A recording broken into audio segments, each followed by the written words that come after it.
Red Ray Gun Limited presents the entertainment highlight of the week. The Benji and Nick Show. Hello. Oh, hello. I said hello and you didn't even hear me because I was saying it at the same time as you. Magic. Good morning. Good afternoon. Good day. Good evening. Good night. Good to be here. Goodbye. Good drilling. Good...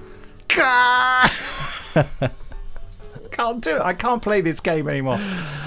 Goodness. Loch Ness. That was me referring to the drilling going on outside. You see, you might be had able me to with hear. a real life reference. Yeah, there we go then. Well, Nick, you can say it. Well, that was the Loch Ness game. It's not a game and it's not about Loch Ness. But this is the Benji and Nick Show, your number one show for cult television goodies. TV from the past, TV you might remember, TV you might want to forget. It's old television. We talk about it, riff on it, and give you our verdict. I'm not Benji. And I'm not Nick. Now, what are we covering today, Nicholas? Well, we're returning to Planet of the Daleks in 1973 Doctor Who story starring John Pertwee and Katie Manning and Bernard Horsfall. Just throw him in as Taran. Yes, we're doing continue our commentary of this classic Doctor Who episode because we can only do commentaries on 1970s Doctor Who. You realise we can't do commentaries on anything else. No, it just doesn't work. Planet of the Daleks, Part 5. Later on, Jamie, son of Jerry Anderson, should be along for no reason whatsoever, except that we've invited him because he's a great mate, isn't he? He is. He's a lovely chap, and who better to basically talk for 5 minutes about anything in the world with? He's always worth a laugh, isn't he? Certainly is. As well as that, we'll be covering your emails sent to podcast@nicholasbriggs.com. It's true. And also there'll be some Facebook messages with that because I asked 7 questions. Well, we asked. Benji came up with some a great final question, I think. Oh, yeah, it was great. And so some of you emailed in answers and others of you, because you requested it, answered them as put on my official Nicholas Briggs official Facebook page. We've got some great answers. We may not have time for all of them, but goodness, Loch Ness. You could do a whole series of podcasts just on the answers to those questions, I think. It's fab. It's so good that people are messaging in as well and you know, giving us your opinions. It's nice to have that feedback, isn't it? Definitely. Well, I would just like to say that the Benji and Nick Show is proud to be sponsored by The Village Shop, the online e-store run by the Unmutual website and Coit Media Limited. Your one-stop shop for all things prisoner, Dangerman, see what I did there, and Patrick McGowan, including DVDs, Blu-rays, books, CDs, McGowan, audio dramasman, clothingman, photosman, homewareman, and giftsman. New items are added weekly. Benji and Nick Show listeners can enjoy a 10% discount on all purchases by using the code LOCHNESS10 at the checkout, and a further donation will be also made to Hope House Children's Hospice at no extra cost to you. The address is www.theprisonershop.co.uk. Good. And oh, by the way, there's another code, You Old Fool, all in capital letters, and you can enjoy a 40% discount off the 550-page book, The Callan Files, the definitive guide to the classic TV series written by Robert Fairclough and Mike Kenwood. That's the book, not the series, obviously. I've seen the series written by James Mitchell and a bunch of other people. I've been watching the Callan, not the Callan Files. I've been watching Callan recently again. Fantastic. Oh God, absolutely brilliant. I watched something yesterday. It was not related to this, but something which podcasters might find interesting. I'd finished work yesterday, and so I was like, I'll go and I just want to watch something to get my head out of the workspace, you know.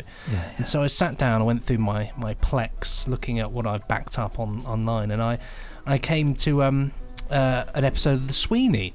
But what was interesting about The Sweeney, which I love anyway, is that this particular episode featured Stephanie Turner of Juliet Bravo fame. Oh, she was in an episode of Special Branch the other day. How as well, funny. You know, isn't that? Yeah, she played Carter's wife. Wow. Yeah, isn't that? She was playing a radical activist having an argument with Patrick Mower in Special Branch.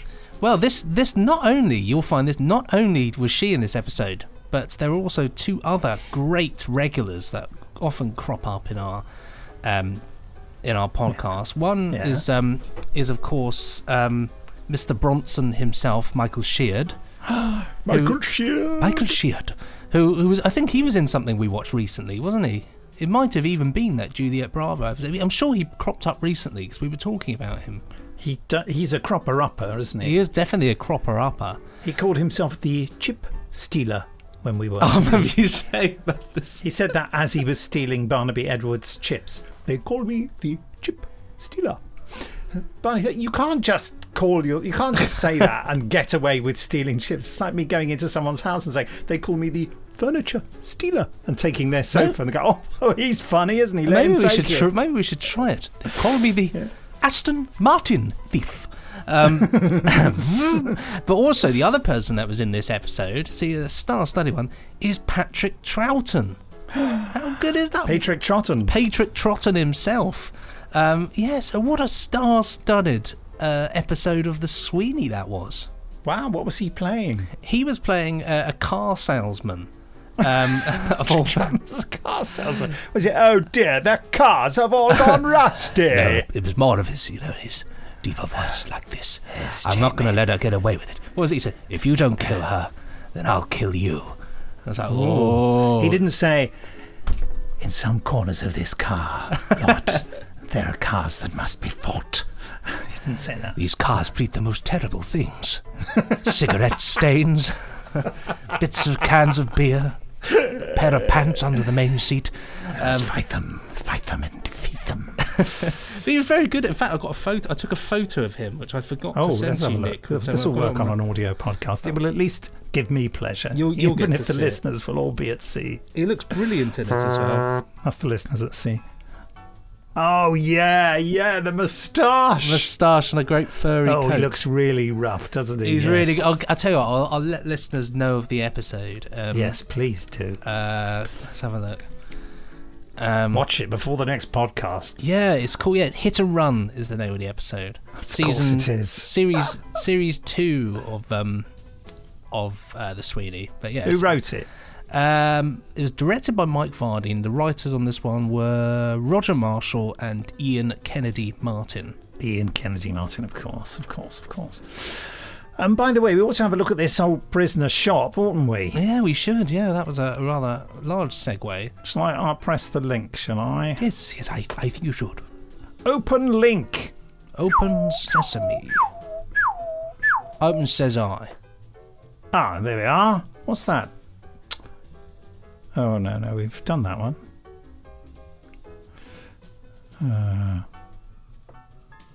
Have we run out of things that we... There's loads of stuff. Go on then, give me something. I'll close the tab now. Oh no, I've closed the tab. Oh, Jamie. Oh no, there is. If you go into the photo section, you can get a signed poster of the Eternal Village, which every time it pops up, I keep adding it to cart. It's clearly a sign, isn't it? You've bought it. Tough. And it's a signed one, and it's actually got a picture of your face on it, Nick. Oh yeah, I've mentioned this before. Obviously, there's Callan Series 1 from Big Finish. Just throw that in. Absolutely, throw that one in. I can't wait to hear Series 2, what I was in recently. Playing Hunter. Oh yes, there's the Eternal Village signed poster. But it's also got other important people who've signed it. Not least of which is the lady who played... Anna Andre, played Jeannie in Randall and Hopkirk. Or Randolph and Hopkirk, as Edwin Astley's widow called it when she was Randolph.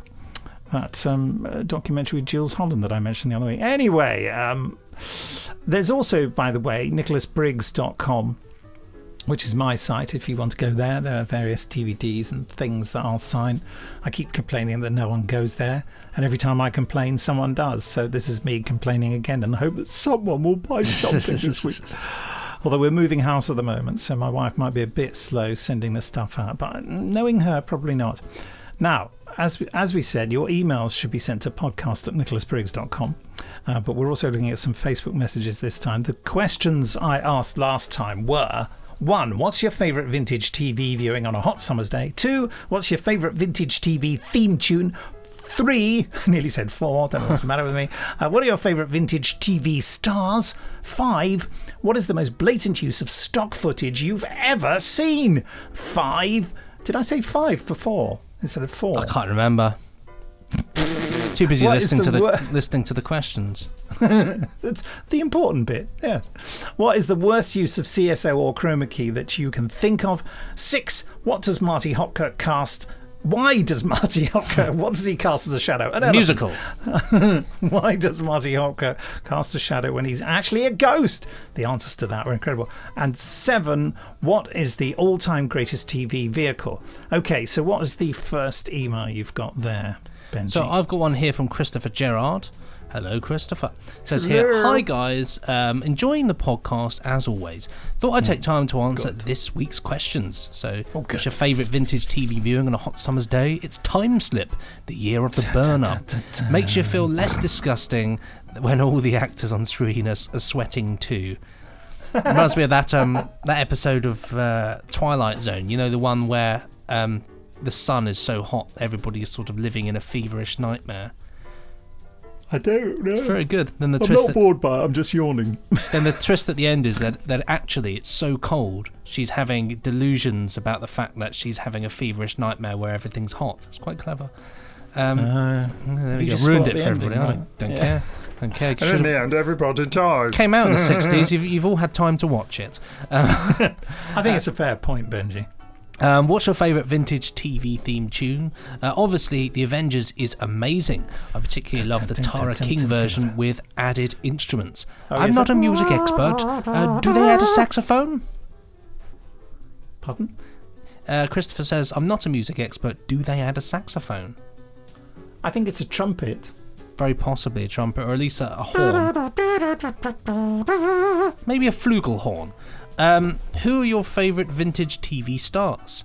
Patrick McGoohan is a favourite actor of mine, so I think he'd also count here. Absolutely valid. What is the most blatant use of stock footage you've ever seen?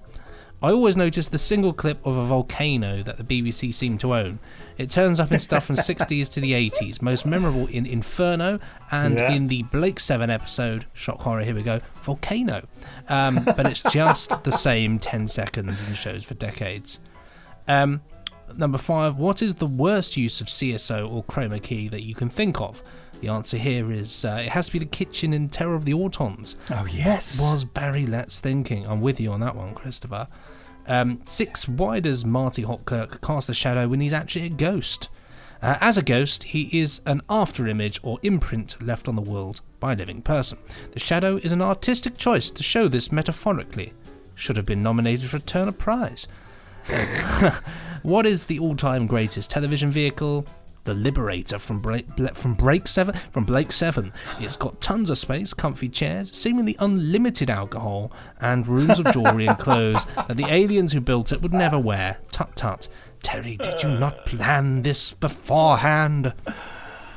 Continuing the email here, it says, I've loved answering these questions and wanted to ask one of my own.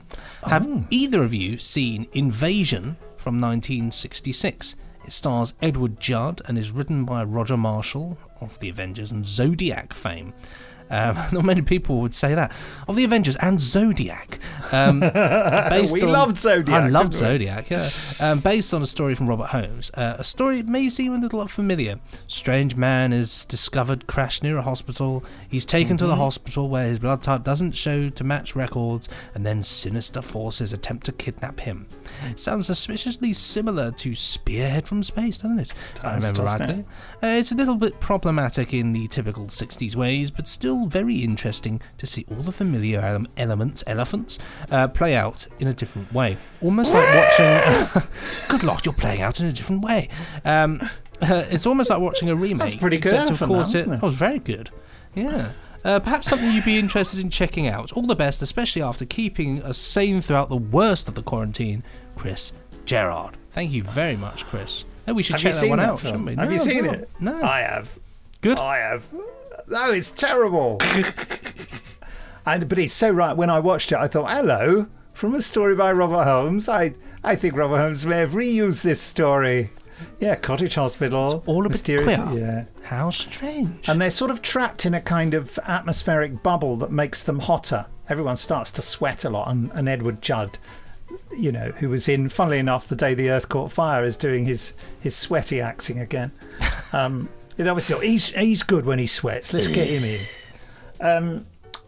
The problematic aspect is that the aliens who come along are all, I think, Japanese or Chinese. I can't remember. Oh, so no, there's not one of those programs. Yeah, so it's slightly like, why did it's a little bit the past unfortunately racist. The past is unfortunately racist, isn't it? Yes, the past is racist. You heard it here first, folks. In fact, you didn't. You've heard it everywhere else. Yeah, but an interesting watch within a certain context, I would say. Yeah, very interesting. I'll have to check that one out, I think. It sounds good. It's black and white. Even better. Before we go on to the next email, on Facebook, David Halliwell wrote in and said, so in answer to question 1, you shouldn't be indoors watching telly on a hot day. Get out and enjoy the vintage fresh air. 2, Doctor Who. That's theme tune, isn't it? All right. 3, favourite star Patrick Troughton. 4, what was the stock footage time tunnel? It's CSO 5, Bellamy's Backyard Safari. Oh my gosh. Here we are, grapple me great nuts. 6, the shadow is caused, Marty's shadows, but caused by supernatural forces too terrible to comprehend. Yeah, you're not wrong. And the best vintage TV vehicle is the Hair Bear Bunch motorcycle. Do you remember the Hair Bear Bunch? I do remember the Hair Bear Bunch. oh, Mr. Peevely. Oh, yeah. So what memories. I loved all those old shows. Have you got Thomas Hodden's putting us out of our misery about the Marx Brothers questions from last time? Yes, I have. Subject answer, the answer.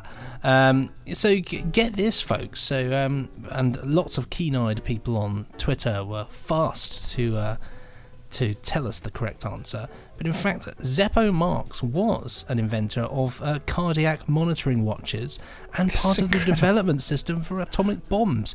Who knew, eh? Who knew? Quite incredible.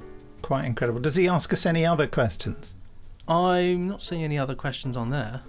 No, that's it. He just gave us the answers. Oh no, there is a lot. There is a long one here. Hold on. There it is. Yes.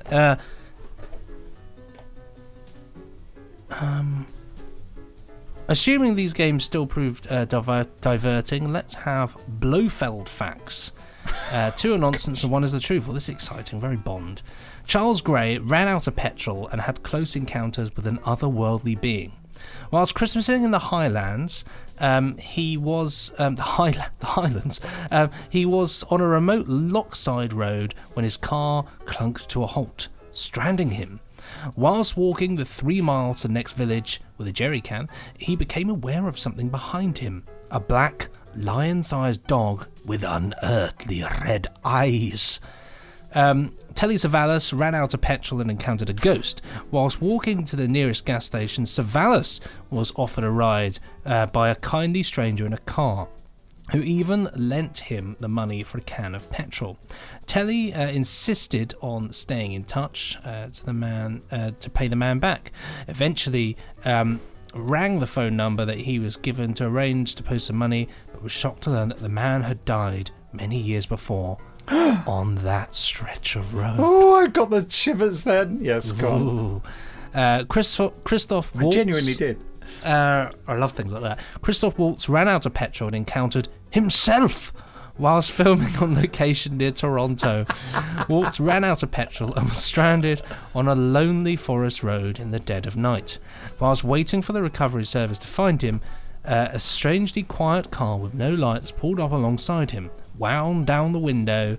The driver was Christoph's doppelganger. The passenger, a man in scarlet robes and a skull mask. They stared at Waltz, refusing to answer him when he spoke. then drove off at high speed. Well, which one of those is true? I want to say the middle one, I think, is true. Telly Savalas. I think that sounds like the most plausible one. If a picture could paint 1,000 words, then why can't I paint you? That's very you don't good. know what I'm talking about, do you? Don't know what you're talking about. It's very good. No, Telly Savalas, that was an impersonation of Telly Savalas' record. He did Speaky Singy records. Really? What, like that? Yeah. Like sort of like that. Yeah. See, when I think of him like this in Kelly's Heroes. Oh, Where I he think played of him as Big Kojak, Joel. 'cause- Of course, yeah, Kojak is the ultimate one, isn't it? Okay, Kuchiku. He used to say, yeah. When I was a kid, I used to think Telly Savalas was the coolest person, mainly because of Kelly's Heroes. Because Yeah, I remember he's cool. because it's like my dad's favourite film. So it was on one day. It was the first time I saw it, and I was an impressionable kid, and obviously it was American soldiers fighting in the war against Germans, and it had Clint Eastwood in it. I remember just seeing Telly in it and thinking, because he was the boss, he's in charge of them all, and he was very kind of like in control. I just remember thinking he was the coolest guy ever for many years, until I met you. No, there we go. Well, the correct answer here. What one do you think, actually, Nick? I'll go with the Telly Savalas one. Yeah. Okay. P.S. It says at the bottom, it's the correct answer. It was Kojak himself, Savalas, who had the true ghostly encounter.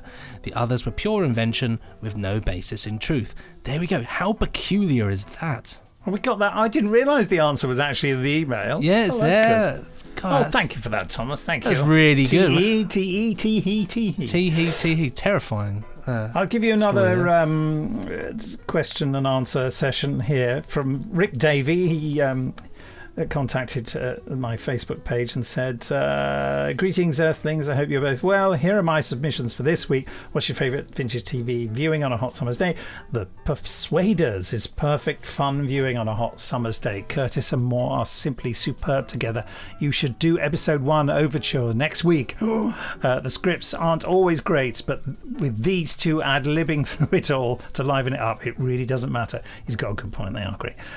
2, what's your favourite vintage TV theme tune? Tempted to say the Persuaders again, but it has to be the full-length version of the theme for Superstars, which Benji may be too young to remember, although it was reimagined into the 2000s, which Nick may recall. I don't.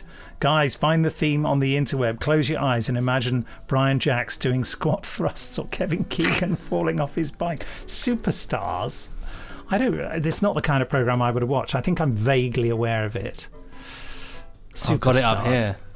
Okay, hold on. Superstars theme. 1970s complete theme tune. Okay, here we go. Just get past the adverts. Some gorgeous strings and drums in this.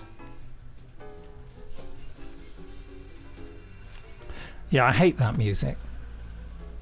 I know it. Also, because I do know that thing because it represented for me a program that I really hated. Really hated it. Ugh. It's funny that things conjure up memories like that one. I'm going to shock everybody. I mean, everybody probably knows I've said it before, but it's like whenever I hear or have heard the music for Blue Peter, I just internally sigh, remembering myself as a child being like, oh gosh, it's Blue Peter on. I'll go switch over to ITV now. Did you ever watch Magpie? You're too young. Too young. It wasn't on when I was a kid. Have you heard the theme tune for Magpie? Of course I've heard the theme tune to Magpie. 1 for sorrow, 2 for joy, 3 for a girl, 4 for a boy. Am I dreaming, or are they bringing back Magpie? I can't remember. I think you're dreaming. I know they were bringing back, or have brought back, Crackerjack. Thunderbirds. Oh no, have they? Yeah, they brought back Crackerjack. I'll tell you one of the best themes. Yes. I just want to interject, but Swap Shop is an amazing theme Swap tune. Shop. I don't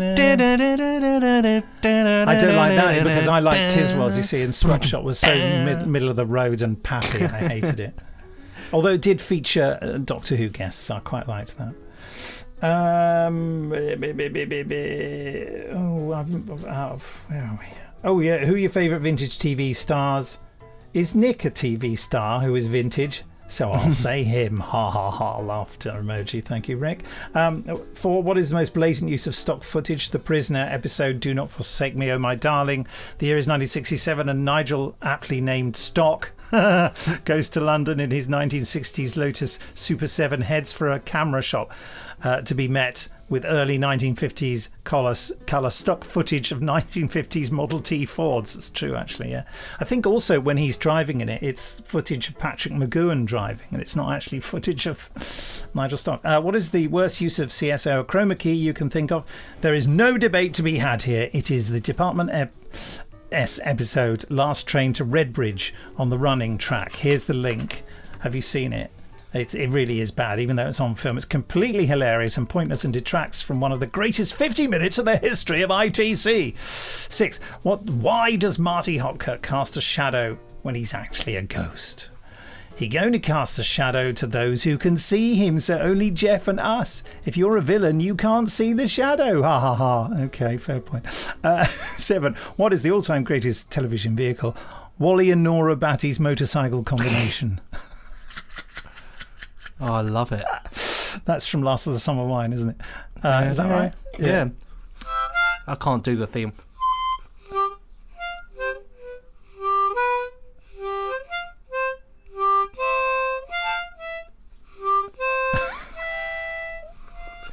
If you gave me an afternoon, I could work out.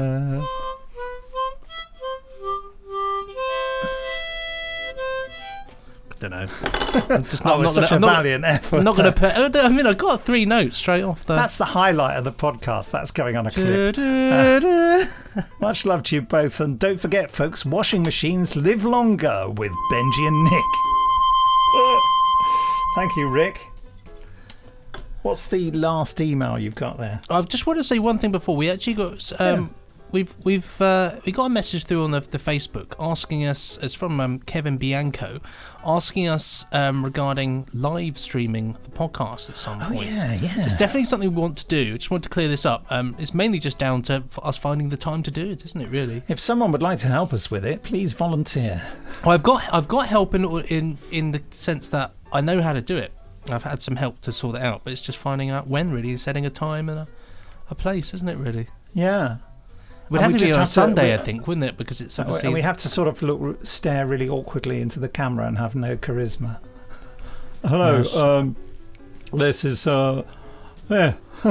Well, you know... So pleased to... And really like this on the microphone as well. Yeah. So pleased to be here. It's a real pleasure. Just blowing it out of all proportion. So yes, it's something that we will do, just finding the time to do it. The final email here is from Adam Graham. Hello, Adam.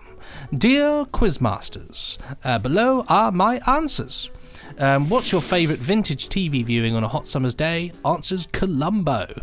Oh, great. Yeah, absolutely.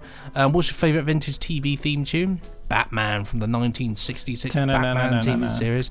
That just reminds me of memories of us being in a van, Nick, listening to the soundtrack to the film by Nelson Riddle.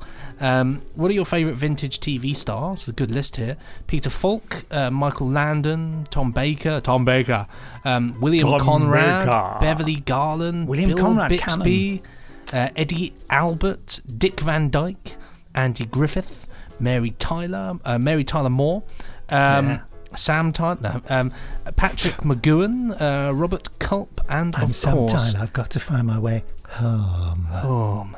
And of course, Patrick Troughton. Most blatant use of stock footage you've ever seen? Well, the one that sticks out is the 1946 film Blonde for a Day, which is either a low-budget mystery thriller starring the future Ward Cleaver, or B, a story about a woman who got a very cheap bottle of hair dye. Could go either way, couldn't it, quite frankly? Good, yeah. What is the worst use of CSO or chroma key that you can think of? 4 to Doomsday. It had some of the most painful and awkward effects I've ever seen. It's got some good effects, though. Those sort of, oculoid tracker things. They're not called that. That's from Planet of Evil, that move around. I remember being quite impressed by those. But the stuff when he's in space is pretty pants, rubbish. isn't it? Peter Davison, early story for those of you who don't know. Playing Doctor Who. cricket in space, wasn't he? Yes. Yeah, it's not scientifically impossible. The cricket ball would have shattered. It's true, because it get would have your been facts super right. frozen. Of course it would have been, yeah. It would have When just... he throws it at the ship and it bounces back and it hits him and the momentum takes him. But yeah, the cricket ball would have shattered in space. Mind you, he was wearing a helmet that had no glass, so I mean, yeah, it's, the whole thing was just ridiculous. The whole thing was ludicrous. Get your facts It's like right. someone made it up and it wasn't proper science. Not real. Why does Marty Hopkirk cast a shadow when he's actually a ghost? Because if he runs into a time traveller, he may be able to get him to go back in time and rewrite his history. Thus, whilst he may be a ghost, he retains a shadow as long as he has a ghost of a chance not to be a ghost. That sounds very ghostly, if you ask me. Those are some of my favourite answers. The answers about Marty Hopkirk. No one gave the same answer, and they are all brilliant. They're all very good, actually, aren't they? Yeah, they really are surprising. I like this one because there's different categories here. Favourite, what is your all-time greatest television vehicle? This requires multiple categories and some runner-ups. Land vehicle, winner, Batmobile.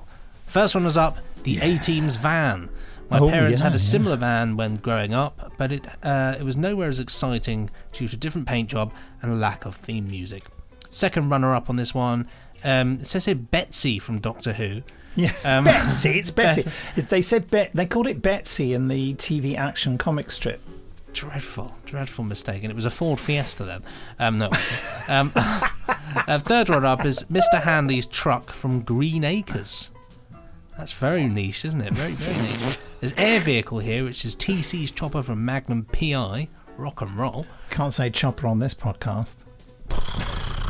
Helicopter. Sea vehicle, Sequest DSV 4600. 46,000. It's an underwater submarine patrolling the seas in 2032. Very good.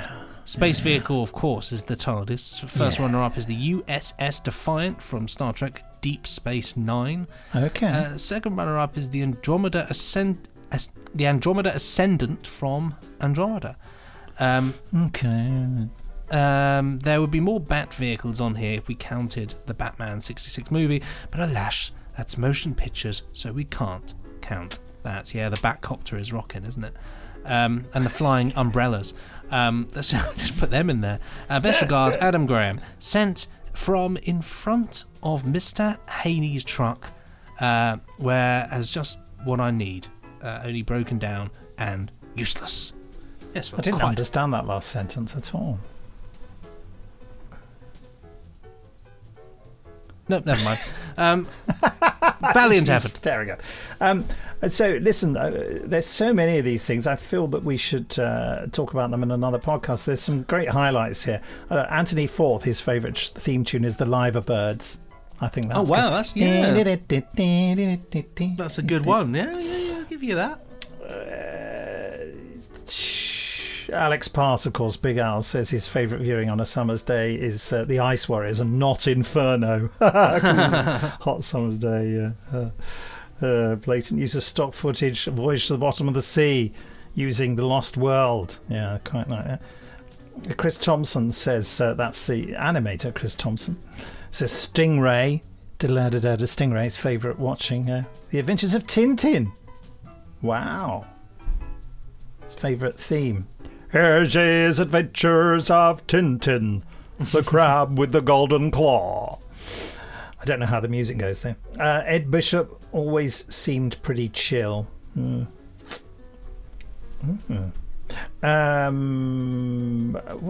just wanted to name just a few more. We're running out of time, but Thomas Hodden said Quatermass and the Pit, favourite viewing. Brilliant. UFO theme tune. Oh, UFO. yeah.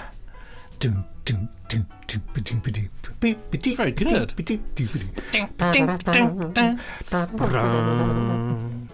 And interestingly, Wayne Whited said from an American. I Love Lucy, favourite show. Jerry Goldsmith's The Waltons theme. Oh, wow. And someone else is going, well, did Jerry Goldsmith do that? It's an amazing theme. It's Jerry Goldsmith, isn't it? That's what you just said. Yeah, that's what I said. I said, well, it's Jerry Goldsmith. It's in... It's the same trumpet as they used in the Tara King Avengers theme. No, it's not. I just made that. The exact same one. I was watching... He I was borrowed listening it to Jerry from Laurie Goldsmith Johnson. the other day, and, Stagecoach. I fancied listening to the soundtrack of that, and that was old Jerry. Was it really? Yeah. Very early effort. Jerry Goldsmith's music is just... I loved his music. If I could compose a piece of music the way Jerry Goldsmith did, I would happily trade in my life. Just finish composing it and then pop off. Well, it just so happens that you now have, only it's his worst piece of music. Damn, I've traded my life for this. You didn't specify which one. I love the electronic music he did in Logan's Run. Are you familiar with that? No, I'm not big. Some incredible music from Logan's Run. Yeah, it's not a good film, but the music is outstanding. I need to get into Logan's Run. I know that Tom Saunders loves it. Is it the series or the film? Oh, I don't know which one. I just know he's... They made a series which was pretty diabolical as well. But the film's just notable really for Jenny Agutter taking all her clothes off for no good reason. It sounds like the past. Yes, it does. It was the past, and Jenny Agutter had to take her clothes off. That's what happened in the past. Along with all the racism. Yeah. Right. We should get on with the old Planet of the Daleks. Yeah, let's watch the bill. Right. So, just change it up. Where is it? 3, 2, 1. Yeah? Yep. It's saying it's 22 minutes and 56 seconds or something. Yeah, well, it's 30, 22, 29, 28, 27, 26. Just going on. Very short, isn't it? You don't really think about it. I certainly actually never can't hear you about... because I've accidentally hit the volume control. Oh, you fool, you old fool. You never think about how short the episodes are when you're younger. It's only when you sort of get to a more... I remember, I was just thinking the other day, oh yes, of course, it's the best actor in Christendom being captured here. About to be vaporised. Oh. I mean, how do we feel about what's his name? I can't remember his name now. Prentice Hancock. No, I know he's Prentice Hancock. The character. Oh, Marek. I don't know. Something with an on or an ek at the end. You sound like Terry Nation writing a script. I don't know. Marek. What are we having today? Oh, meringue. Maron, fine. Look at that fire. That's definitely real. The Bunsen burner. Here we go. Look at the great guns. And off the lights go. I love the music when they come back. Wow, wow. Here we go. You can just imagine John Percy being totally dismayed by this whole sequence. This isn't believable at all. We've got plastic guns with stupid lights on, a rubbish backdrop, and some Christmas lights. Well, the problem with this story in general is that you could probably condense it down to a good 4 episodes. Definitely. if you just stopped it basically repeating halfway through. Going back. We must work. We'll come out now. Let's go back again. Okay, Terry. Right. Oh, look at this. He's going to whack him. Oh, what a good whack there. Weber, that's the name of the Weber, nasty that's it, thumb. yeah. Do we feel sorry that Weber gets killed, or are we relieved? Well, he's horrible, and he's disrupting the mission, so no, I don't care. He gets his comeuppance. Right from the first episode, he was the one that everybody's meant to hate, so how can I like him and feel sorry for him? You have obeyed Terry Nation's commands. You have obeyed our commands. Obey the writer. Oh dear, my guns run out after 2 shots. Thank goodness you came to this planet prepared for a battle with the most evil creatures in the universe. Make sure you only have guns with 2 shots in them. Look at John's hair. It's incredibly bouffant in this particular sequence. It's very thick, isn't it? It looks like a candy floss. He enjoyed doing that, didn't he? He did. He's taking out all his frustration on the ludicrousness of the setup. Ha! It's a similar stupid scene. You stupid bits of paper. It's the same sort of ha as he does in Wurzel Gummidge when he's trying to chivvy on a horse and cart. I seem to recall. Katie Manning takes responsibility for the bouffant hair because she said he got it bouffant because she told him she could see a little bit of baldness coming at the back, and he immediately had, he's talking to the wrong. Oh, I love Spyridon. this bit. Yeah, I know exactly. He opens it up. There's nothing in there. And it gives him a nice kiss. Yes. The snog of the Spyridons. I always think that's hilarious. He's really menacing. He's going to drop a massive rock on him. I know, they're not nice, the Spyridons. I don't feel so sorry about them being oppressed now if they're going to go around dropping rocks on people's heads. Well, quite, in those furs, I mean, where did they get... Did the Daleks make them wear the furs, or do they just wear them off their own, So they just walk around nude all the time? Well, quite. Did they stop and say, look, I'm sorry, Westermate, but I don't know where you are. Put on this coat. Well, thank you very much. Where'd you get that, Harrods? There you go. And we'll make them purple so we stand out, so that our predators can see us. Yes, as opposed to, green or brown like normal fur. It's perpetually thinking, we've got to go and find somewhere on location. That'll make the episode more exciting. It's true, yeah, and completely mismatch the tape that everything else is shot on. Blow up. What? We'll have to go back. That's literally... Now we've got to go back and do 2 more episodes. On the contrary, there's been a huge misunderstanding, which means the plot has to reverse itself. See, in the Daleks, I thought that was quite a good moment, because that was kind of like, they'd been through hell to get out of that place. It wasn't easy getting out, and then the thought of going back, it kind of wrenches you. You think, oh gosh, they've got to go back. Whereas in this, it's just like there's not that feeling of like it's you've gone through hell. It's just this sort of thing of like, oh, well, I've got to go back again now to stop them doing a stupid thing. It is the same plot. It's exactly the same. This is why this is called the Daleks Part 2. But I've got to go back and do the Dalek voices any moment now. I wonder if he got paid extra. I think we must have suggested this in... I don't know. Well, I don't get paid extra when I do more than one voice, but he is appearing in front of the camera here, so maybe... But what if it's not him, actually? Well, it is, because you see him in makeup, so never mind. It is him. You can tell the voice is coming out of that costume. It was awful on the day of shooting, because he turned up completely naked. naked. The square mend in the back of the psych. Did you see that? Yes. It's just like stitched square. Don't worry, Joe Public will never know. Nobody will never notice that we didn't quite bother. That pretty much sums it up, doesn't it? Really, not quite bothering. Yes. Here they are. And you've got to go on location and completely change your hairdo, Joe. The invasion of other planets. So he didn't quite know what he was going to say then. But we've got to put a stop to their chances of, all that gubbins they do. All the usual sort of lark. Oh, Daleks. Great. You Daleks there, you could do with a lick of paint. You're looking a bit rubbish. Man of your age could use some exercise.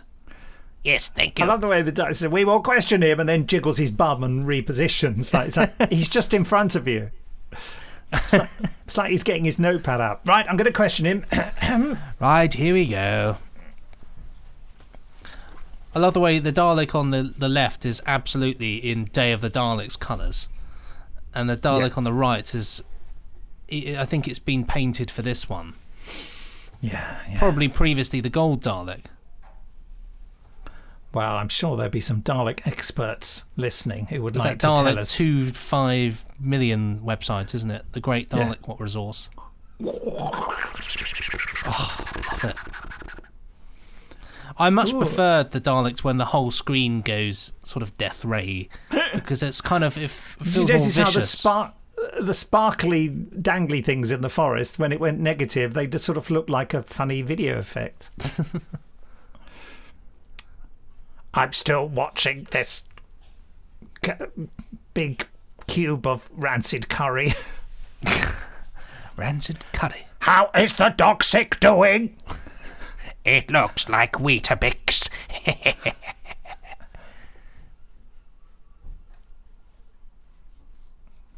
Oh, I just love the voices. Demonstrate. Look, this big medical light just comes down. Well, it's just so absurd that they would even have it, isn't it? Really. It dangles there.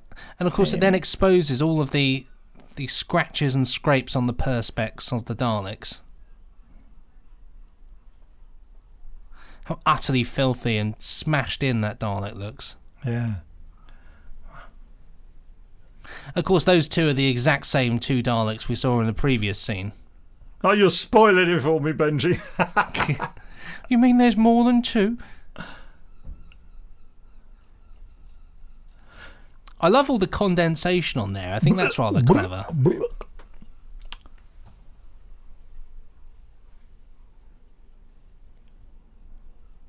Oh. God, I got shivers then, just thinking. Just the voices just remind me so much of my youth. I've seen this story so many times. He's not up there, look down. You can always tell it's Roy in this because he always takes little breaths. Prior to release of bacteria, as he can't quite get to the end of the line. I always think with him as well, it always sounds like he sort of talks out the side of his mouth. When he talks, it's like this, isn't it? You know. I mean, it is a problem. I quite often have to retake lines on audio because some of the lines are too long, and you expel a lot of air speaking as a Dalek, don't you? It's incredibly. I suppose it's quite a chest workout, really. I can imagine for you to do. I mean, I'll never forget when I was in studio with you and you did some Dalek voices, I think, for the game. Oh yes. And I just remember. You say, well, I'll just get it done in one sitting. And you sat for, I think I timed it, something like 44 minutes or something, just reading Dalek voices relentlessly. Yes. And I just remember thinking, I have no idea how this man can do it for that long. You know, because it's a huge, chesty projection going on. Yes, and it gets you in the throat as well. You know, you have to try and find a way of Well, it's not a proper job. Let's not get too serious about it. But, I mean, it's exhausting. Just the other day, I was doing some Dalek voices for one of our productions, and at the end of it, I had to change my shirt because it was absolutely drenched. I had to go and have a shower, and I was just... It's like someone had chucked a bucket of water at me. I mean, it was very hot weather. At least you can put, Strepsils down to the business. Oh, this gooiness. Oh, look at that. Yeah. It's quite a fun idea, isn't it? It's a very fun idea, and that's the thing about Terry's writing. He has great ideas. I don't see the significance of all this. Well, you see, it's a plot device we can now utilise. Yes, this week's Dalek fact: they hardly function at all at sub-zero temperatures. Which is quite a fun idea, except I can imagine that they can. Yeah, I mean, it's ludicrous, isn't it? Well, they're going to do... If the Daleks invade your planet, you just, turn the heating off. Turn the heating off and send the Ice Warriors. They all fall asleep the moment you turn the heating up. Or you just say to everybody, right, everybody important, head to Antarctica. Head to the North Pole. We can't get there. I don't function very well in these sub-zero temperatures. They just have to attach gigantic heaters to their casings. Oh, we're going through the door. Focus into the dark. Look at the set joining onto the floor. It just looks really khaki, doesn't it? Yeah.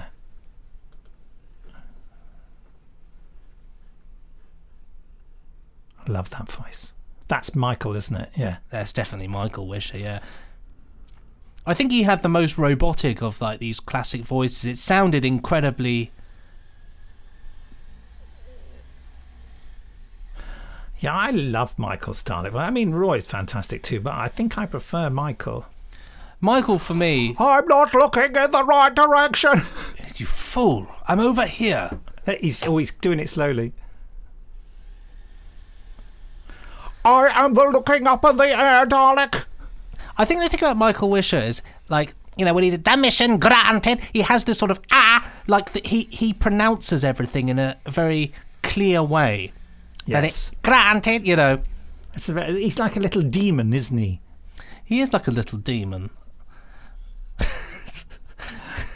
Imagine you sitting there. I mean, I know that you knew him very well. Just say, "You're like a little demon, you are." Thank you. Welcome back. Welcome back.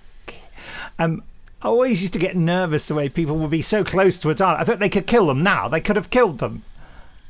I think one of the things in this, like the Dalek just did it there. One of the great things is when the dome spins round and looks at somebody, and then the body follows. And but the eye stays on the. And I think that's scary.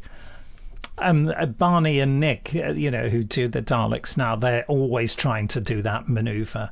They're the person who does the. Look, big shadow on the background there. Look at this shot. Nothing's happening in this shot for how many seconds? Quite a while, yeah. Yeah. They're saying, "Cue the Daleks, cue that." They're still down the high street. It's funny as well, though, talking of manoeuvres there, two different Dalek operators there. One is totally cool with moving the dome at the same time as it moves along. The other clearly is focusing on one thing, and that's to... Yeah, he's worried about hitting those polystyrene rocks. Absolutely. I bet John loved walking through that. I better get to do this once, you understand? He looks incredibly careful with his walk. Just put a bit of ice. That's an iconic. That's an iconic shot, isn't it? There, which I've seen replicated. And of course, the Dalek looks great on film, doesn't it? It's properly polished and looking great. Polished and also angled well, shooting from below. How come his gun didn't blow up the rock that the Doctor was hiding behind? Garage, light a fire! That great bit of music coming up. Coming up any moment now. Here we go. That's been used in other stories. Or Dudley Simpson has repeated. Now look at that. It's so pathetic that Dalek doesn't get her. It's very half-hearted, this, isn't it? It's not bothering. And then she falls and it. Oh, don't worry. He doesn't bother to... Look at this. I'll hit its sucker with this rock. The rock which now weighs nothing. Oh, that looked like quite a painful fall. See, the gun looks brilliant on film, and it's the same with Day of the Daleks. They look fantastic. Different colour Dalek. Oh, go on, there we go. The one they wanted to dump in. Yeah, it was too nice to dump in the. Yeah, we just shoved the cruddy one in there. Yep, two cruddy. Oh, it's cold. Oh. I better die. Hello, everybody. Oh, Joe, you've changed your hair. Of course, they just assume that those Daleks are dead. I mean, for all they know, they might just suddenly turn round. Yes, you see, he's thought of that. Katie's hair completely different. Yeah. Her hair comes from Day of the Daleks. You'd think they would have at least tried to curl it or do something. Spladoosh.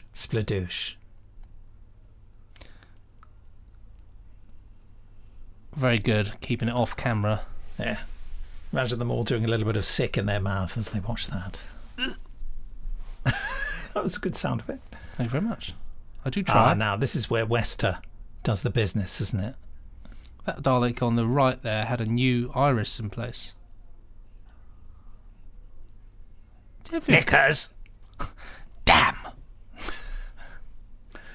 Whose light's meant to be flashing here? I've no idea. Some terrible slats, neck ring slats there, which are completely out of place and far too far forward. I'm such a geek. Stop talking. Oh, the dome nearly went then. It did, didn't it? I left my wallet in the compartment. Fair enough. Go on in. Yeah, you did that so well. I actually thought it was his voice. That's why And that Dalek says, I have been on this planet for months, and you're the first Spyridon who's bothered to speak to me.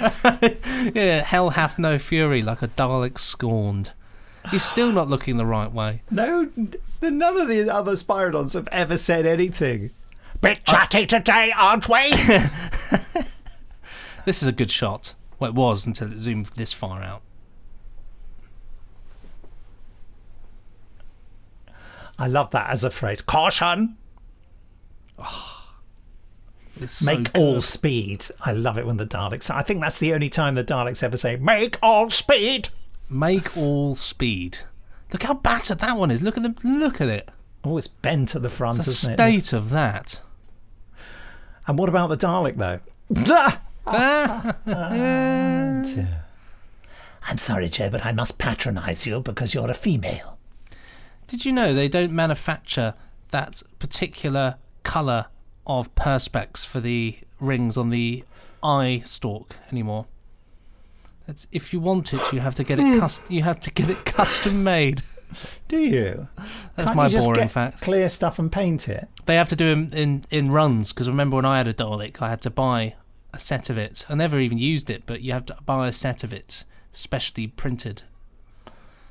Very boring. No, you don't, because you haven't got it over your edge, you pillow. You fool. You old fool. That looks like behind them that the rocks look like it's made of, you know, that expanding foam that they have in lofts. Oh, definitely, yes, it does. You see, I mean, just in case you thought they weren't going to use every plot element from the Daleks, they've put Rebek in a Dalek. Well, there's no limits to what they will do. And even the things like, you know, when they try to vaccinate themselves with the drugs in the Daleks, Yeah. well, and you've got the Dalek going crazy and having a panic. Well, we're about to see that moment right now in Planet of the Daleks. Love that bit of synth there. It's called the electronic fart. The bits of tape there, aren't there? Those shiny things amongst the... That's what it is, isn't it? It's It's just tape, isn't it? It's quarter inch, yeah. Please say there is some glass in that window, because Doctor Who has a great tradition of there being no glass. I think there must be, surely. Look, is that a Dalek in front of them? Death? Yes, we'll just talk right behind the Dalek. Stop, I can't hear you. I just love the way it's the other Dalek as well. Again, I let them get away with it because, well, they're rather chatty and they've never spoken to me until now. Of course, that Yes, was Rebek, fine. wasn't it, though? So it didn't matter that the Dalek could hear them. here we go. Whoa. Ah! I love this bit of synth. Good effects, that. Yeah. Great idea, though. Yeah. And they're But this still in Dalek there really, now. Whoa! He looks like he's being pulled on a string, that one, I doesn't know. He really goes for it. He is our Olympic candidate. There we are. Roy Skelton gets a bit of... Screen time, trying not to smile. wonder whether they shot that later. Me, what? Look at that bit of paint missing round the skirt. I think that's the same Dalek in Genesis of the Daleks that does the speech at the end. Or just because he looks at the camera. I'm the one who likes to look at the camera. Just looks the same colour. You could be right. Give it to Brian. He entombed, likes but speaking we to the live camera. on. This is only the beginning. We will prepare. prepare. Wait, what? Wait! Oh, this is the end of the episode. This is the beginning of a clip that they used on Blue Peter in around about 1977, which was such a thrill to see. Just there.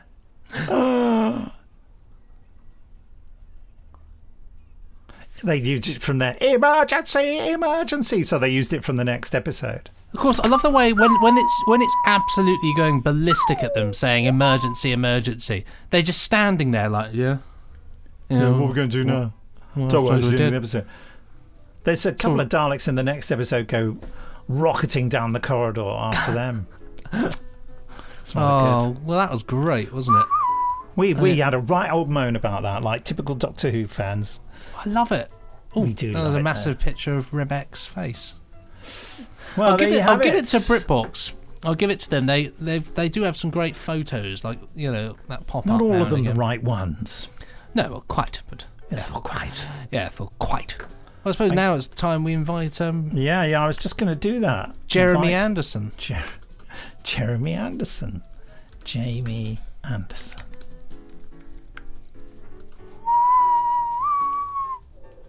Hello, Jamie. Hello. Hello, how are you both? Alive? How about you? Brilliant. Also alive. Well, that's good. Oh, thank God this isn't some sort of weird supernatural podcast where we're all in fact dead. Maybe something we can do in the future. Oh. The far future, I hope. Well, yeah. Well, at least, a few days off for me. Benji's been talking about doing what have you been talking about? Doing a FaceTime, what is it? Live stream? What? Facebook Live, I'm thinking. Facebook Live. A Facebook Live. Yeah. Excellent. Yes, you should do one of those. Haven't I think it you? could be You've good done fun. one, haven't you? Yes, done many Facebook Lives. And they're fun. Okay. Yes, I think we must do it. There you go. Consider what's- it endorsed. What's fun about them? Real-time interaction. I mean, this is If all good. anyone turns up. Well, I mean, that's the thing. But if they don't, then it's just like normal. So nothing lost, but then you get people joining in and it's kind of fun, the real-time feedback versus this podcast thing where we say things and only the seagulls respond. Yes. Sorry, one just did. Yeah. But to have a human audience on Facebook Live, because I don't think seagulls are allowed to have Facebook accounts. So And I think it's against the terms of service, isn't yeah. So there's an upside to doing a Facebook Live, if ever there was one. No seagulls. No, I mean, I don't want to be speciesist, but they are pretty annoying. I can never get over I love to hear seagulls, even though they are irritating and they do start making a noise very early in the morning. And they're essentially just awful scavengers. And the way they treat their young is appalling. And their views on immigration is just...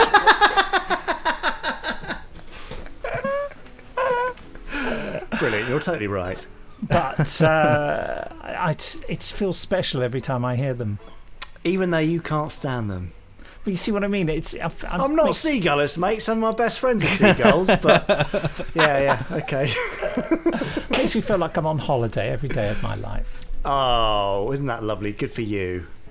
Good for you. Yeah, they're not bad. you. I like them in the evening, but in the morning, no. Well, do you know, interesting seagull fact here. Yeah.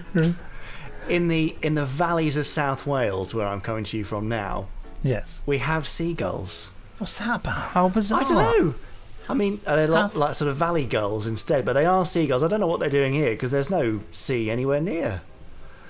There are odd things like, was it something I was reading? When they moved Coronation Street from the old location to Media City in Salford, Yes. they had a huge problem with the fact that suddenly Coronation Street had loads of seagulls, and they had to somehow work out a way to ward them off because they just didn't take that into consideration. Of course.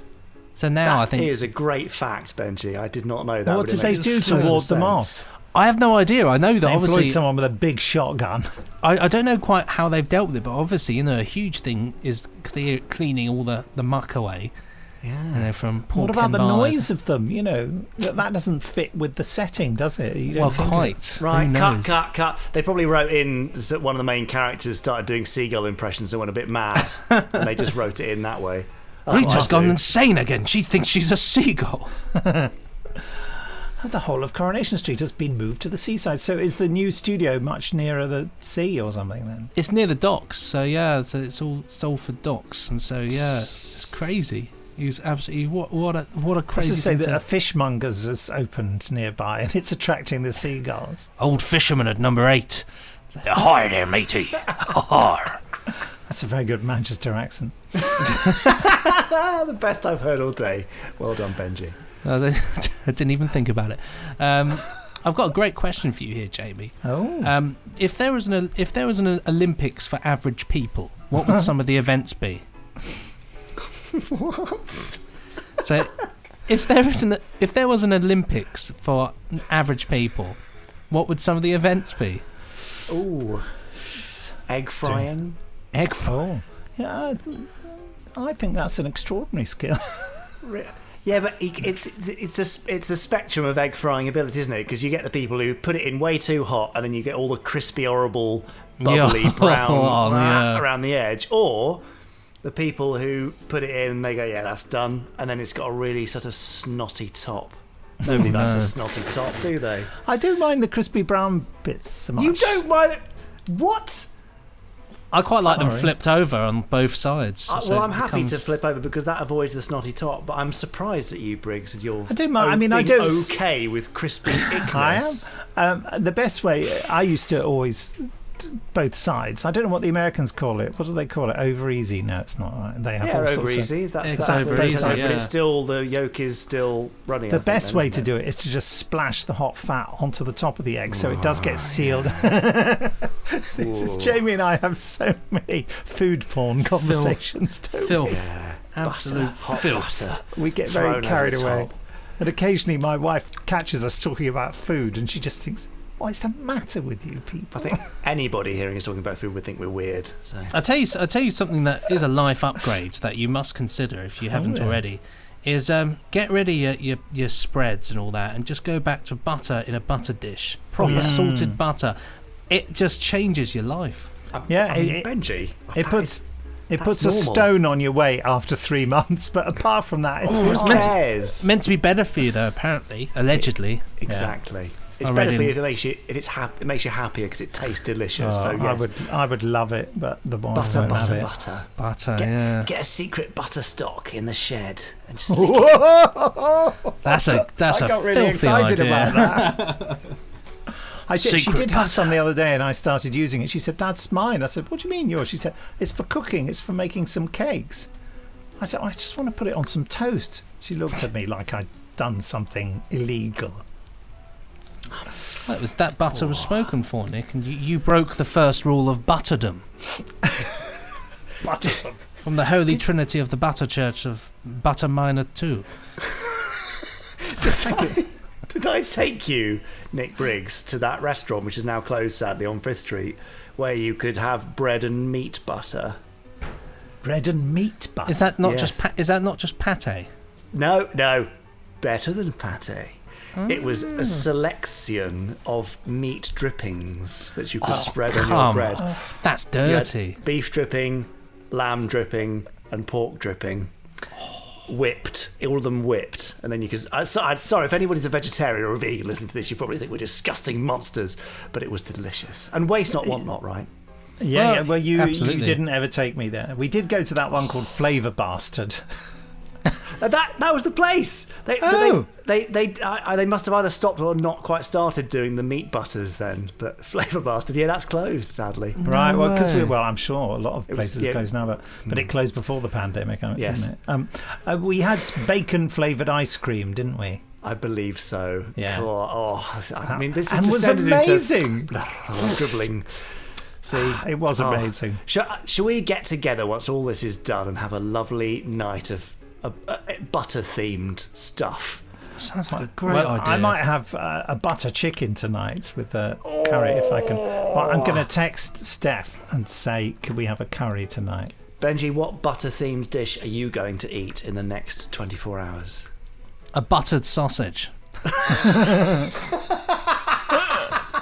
don't know. That is brilliant. I just love butter on toast. It's just all you need, isn't it? Oh, me too. Yeah. I haven't had it for months. Did I hear your stomach rumble then? It did. My stomach just rumbled. I just went, give me butter. This is the Benji and Nick Food Porn Podcast. What are we going to do next week? Well, it was suggested that we do The Persuaders. Oh. Season 1, Episode 1, Overture. Overture, right, we're going to watch that. The Persuaders Overture. That's next week, folks, on the Benji and Nick Show. It's time to get close to the microphone. His nose is on pop shields, gentlemen. Don't forget to write to podcast@nicholasbriggs.com. And we're still taking more answers to the 7 questions about, you know the ones. Benji's pulling a very funny face. It's making me laugh. Anyway, so it's goodbye from me. It's goodbye from me. And from the interloper too. Goodbye. Bye.